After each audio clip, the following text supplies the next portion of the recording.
Hello friends, आज हम लोग क्लास 10 के केमिस्ट्री का एक चैप्टर पढ़ेंगे एसिड बेस एंड सॉल्ट्स के बारे में। सबसे पहले हम लोग ये समझेंगे कि एसिड्स क्या होता है, बेस क्या होता है, सॉल्ट्स क्या होता है। फिर इन सभी के रिएक्शंस के बारे में पढ़ेंगे कि एसिड किसी के साथ रिएक्शन करेगा क्या होगा, बेस रिएक्शन करेगा क्या होगा।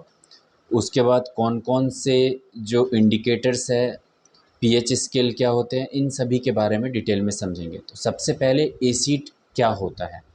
तो एसिड वो सब्सटेंस है जो टेस्ट में सौर होता है, यानी कि खट्टा होता है। जितने भी हम लोग फूड खाते हैं उसमें जो जो भी चीज़ टेस्ट में खट्टा होता है यानी कि सौर होता है, वो सारे सब्सटेंस क्या होता है, एसिडिक सब्सटेंस होता है। जैसे हम बात करें लेमन की बात करें, नींबू की बात करें, कच्चा आम की बात करें, अगर हम बात करें क्या बोलते हैं टोमेटो की बात करें, ठीक है, इमली की बात करें, ये सारे चीज़, आंवला की बात करें, ये सारे चीज़ क्या है, टेस्ट में सौर यानी कि खट्टा होता है, यानी कि इन सभी सब्सटेंस में एसिड होता है। तो बहुत सारे ऐसे एसिड्स हैं जो हम लोग खाते हैं और बहुत सारे ऐसे बेस भी है जो हम लोग खाते हैं। तो एसिड और बेस, बेस क्या होता है, एसिड का मतलब हो गया जो टेस्ट में सौर यानी कि खट्टा होता है, वो सारे सब्सटेंस एसिड कहलाता है। बेस किसको बोलते हैं फिर, तो वो सारे सब्सटेंस जिसका टेस्ट बिटर होता है यानी कि तीखा होता है, वो सारे चीज़ क्या हो जाता है, बेस हो जाता है। ठीक है, जैसे बेकिंग सोडा वगैरह नाम सुने, बेकिंग सोडा क्या है, एक बेस है। ठीक है, तो हम लोग जितने भी सब्सटेंस खाते हैं उसमें दो तरह का टेस्ट होता है, या तो क्या होगा, सॉर टेस्ट होगा, उसको सारे सब्सटेंस एसिडिक होगा, या बीटर टेस्ट होगा, वो सारे बेस हो जाएगा, या सॉल्टी होगा। यानी कि एसिड और बेस जब रिएक्शन करता है तो ये हमेशा न्यू सब्सटेंस सॉल्ट बनाता है, इसी को हम लोग बोलते हैं न्यूट्रलाइजेशन रिएक्शन। तो एसिड का एक डिफिनीशन तो हुआ, एसिड का सेकंड डिफिनीशन है वो सब्सटेंस जो एक्वस सॉल्यूशन, एक्वस सॉल्यूशन का मतलब होता है वाटर के प्रेजेंस में, जो वाटर में H प्लस आयंस देता है उसको हम एसिड बोलते हैं। जैसे स्ट्रॉन्गेस्ट एसिड होता है HCl, hydrochloric acid, H2SO4, sulphuric acid, HNO3, nitric acid. ये सारे एसिड स्ट्रॉन्ग एसिड हैं क्योंकि ये एक्वस सॉल्यूशन में H प्लस आयंस को देता है, यानी कि H हाइड्रोजन जिसमें भी होगा तो हम ये बोल सकते हैं कि ये एसिड हो सकता है क्योंकि ये H प्लस आयन दे सकता है। तो जैसे अगर हम किसी भी एसिड को एक्वस सॉल्यूशन, सपोज़ एक गिलास अगर हम पानी लेते हैं और उसमें 100 मॉलिक्यूल्स HCl के लेते हैं और उसमें हम अगर डालेंगे तो 100 H प्लस आयंस दे देगा, तो हम इसको बोलेंगे कि ये एसिड स्ट्रॉन्गेस्ट एसिड है। और HCl है भी स्ट्रॉन्गेस्ट। इवन हमारे स्टोमक के अंदर जब हम ओवर डाइट या भूखे पेट रहते हैं तो पेट में जो जलन होता है, स्ट्रॉन्गेस्ट एसिड HCl प्रोड्यूस होता है हमारे पेट में, स्टोमक में, हमारे यानी कि सभी में, आप लोगों में भी। उसके बाद अगर हम बेस की बात करें तो बेस क्या करता है, एक्वस सॉल्यूशन में OH माइनस आयन देता है। मतलब अगर हम एक गिलास पानी ले और उसमें अगर हम NaOH को डालें तो OH माइनस आयन अलग हो जाएगा, Na प्लस आयन्स अलग हो जाएगा। यानी कि बेस का काम है कि एक्वस सॉल्यूशन में OH माइनस आयन को रिलीज़ करेगा, एसिड का काम है एक्वस सॉल्यूशन में H प्लस आयन को रिलीज़ करेगा। स्ट्रॉन्गेस्ट कौन सा होगा, स्ट्रॉन्गेस्ट का मतलब होता है जो ज़्यादा H प्लस आयन देगा वो ज़्यादा स्ट्रॉन्ग होगा। जैसे अगर हम एक गिलास पानी में 100 मॉलिक्यूल HCl के डालेंगे और 100 का 100 H प्लस दे दिया यानी कि ये स्ट्रॉन्ग है।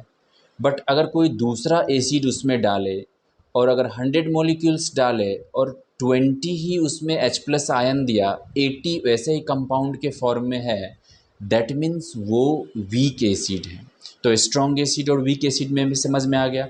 दो डिफिनीसन हम लोगों ने पढ़ा, एक एसिड का कि टेस्ट में क्या होता है, सौर होता है। दूसरा एसिड का डिफिनीसन पढ़े कि एक्वस सॉल्यूशन में H+ आयन देता है। बेस का क्या पढ़े कि टेस्ट में बिटर होता है, दूसरा एक्वस सॉल्यूशन में OH- आयन देता है। उसके बाद हम लोग एसिड और बेस के अलावा तीसरा डेफिनेशन एसिड बेस का क्या है कि जो लॉस ऑफ इलेक्ट्रॉन, जो इलेक्ट्रॉन को लूज करेगा, लॉस ऑफ इलेक्ट्रॉन पेयर, तो वो भी एसिड होगा, लुईस बेस एसिड। लुईस ने बताया था कि लॉस ऑफ इलेक्ट्रॉन मतलब एसिड, गेनिंग ऑफ इलेक्ट्रॉन मतलब बेस। तो ये भी एक डिफिनीसन है एसिड बेस का। उसके बाद हम लोग ये पढ़ेंगे कि जब कोई भी एसिड और बेस रिएक्शन करता है तो वो हमेशा सॉल्ट बनाएगा और वाटर बनाएगा। इसी को हम न्यूट्रलाइजेशन रिएक्शन बोलते हैं। न्यूट्रलाइजेशन रिएक्शन का मतलब ये हो गया कि कोई भी एसिड और बेस जब रिएक्शन करेगा तो वो सॉल्ट बनाएगा प्लस वाटर बनाएगा। यानी कि जो एसिड का नेचर था वो भी ख़त्म हो गया, जो बेस का नेचर था वो भी ख़त्म हो गया, एक न्यू सब्सटेंस फॉर्म हुआ, सॉल्ट एंड वाटर। इसीलिए इसको हम बोलते हैं न्यूट्रलाइजेशन रिएक्शन। अब हम लोग ये पढ़ेंगे कि एसिड अगर किसी के साथ रिएक्शन करता है तो क्या क्या फॉर्म करता है। तो सबसे पहले एसिड जब भी किसी मेटल के साथ रिएक्शन करेगा, जैसे सोडियम के साथ रिएक्शन करेगा, आयरन के साथ रिएक्शन करेगा या जिंक के साथ रिएक्शन करेगा, तो हमेशा एसिड सॉल्ट बनाएगा प्लस हाइड्रोजन गैस रिलीज होगा। एसिड जब भी किसी मेटल के साथ रिएक्शन करेगा तो हमेशा सॉल्ट बनाता है प्लस हाइड्रोजन गैस रिलीज होता है। इसी तरह अगर बेस भी किसी मेटल के साथ रिएक्शन करेगा तो वो भी सॉल्ट बनाएगा प्लस हाइड्रोजन गैस उसमें भी रिलीज़ होगा। ठीक है, एग्जाम्पल के लिए हम लेते हैं, अगर HCl को हम अगर Zn के साथ रिएक्शन करवा दें तो सॉल्ट बनाएगा, ठीक है, और ZnCl और उसके बाद हाइड्रोजन गैस रिलीज होगा। अगर कोई बेस जैसे सोडियम हाइड्रोक्साइड NaOH की बात करें, अगर NaOH अगर रिएक्शन करेगा किसी मेटल के साथ तो वो क्या बनाएगा, वो भी बनाएगा सॉल्ट। क्या बनाएगा, Na2ZnO2, ये सॉल्ट का नाम है, प्लस हाइड्रोजन गैस जिसका नाम है सोडियम जिंकेट। तो हमने क्या पढ़ा, एसिड का डिफिनीसन 2-3 पढ़ा, बेस का डिफिनीसन 3 पढ़ा। ठीक है, एक बार फिर से रिपीट कर लेते हैं। एसिड टेस्ट में और H+ आयंस देता है, ठीक है। उसके बाद लॉस ऑफ इलेक्ट्रॉन, बेस में बिटर OH- आयन देता है एक्वस सॉल्यूशन में, और उसके बाद क्या होता है, बेस गेनिंग ऑफ इलेक्ट्रॉन।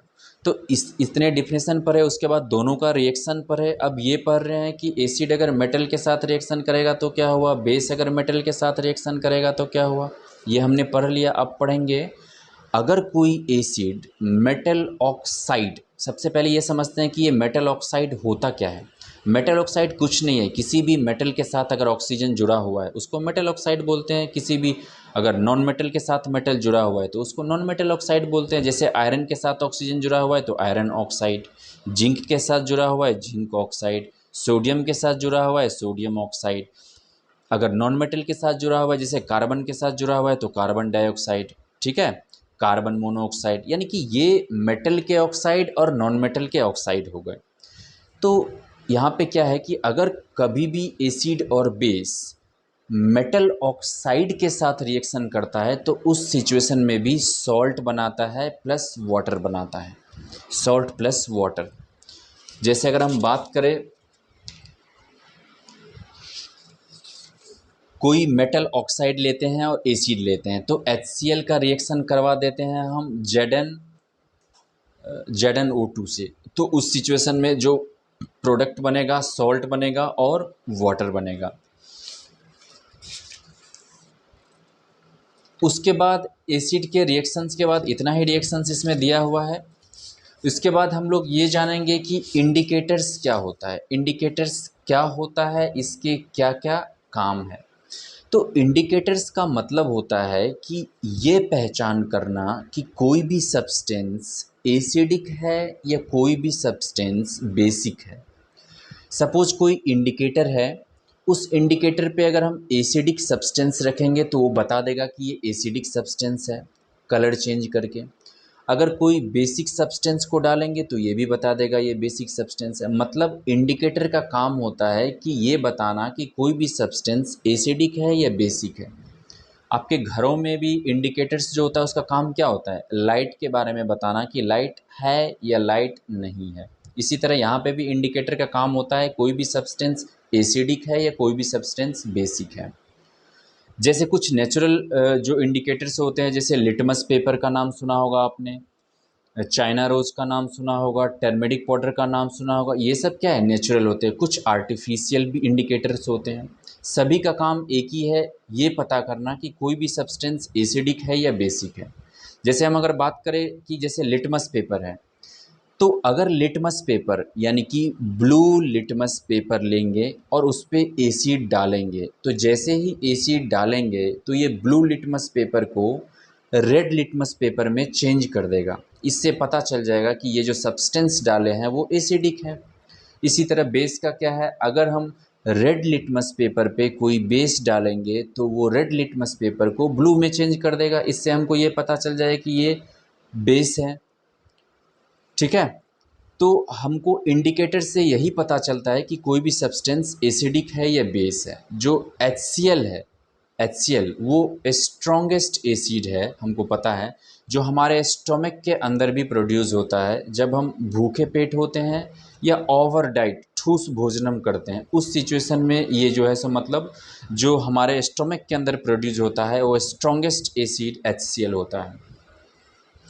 तो हम लोगों ने ये भी जान गया कि स्ट्रॉन्गेस्ट एसिड क्या होता है, स्ट्रॉन्ग बेस क्या होता है।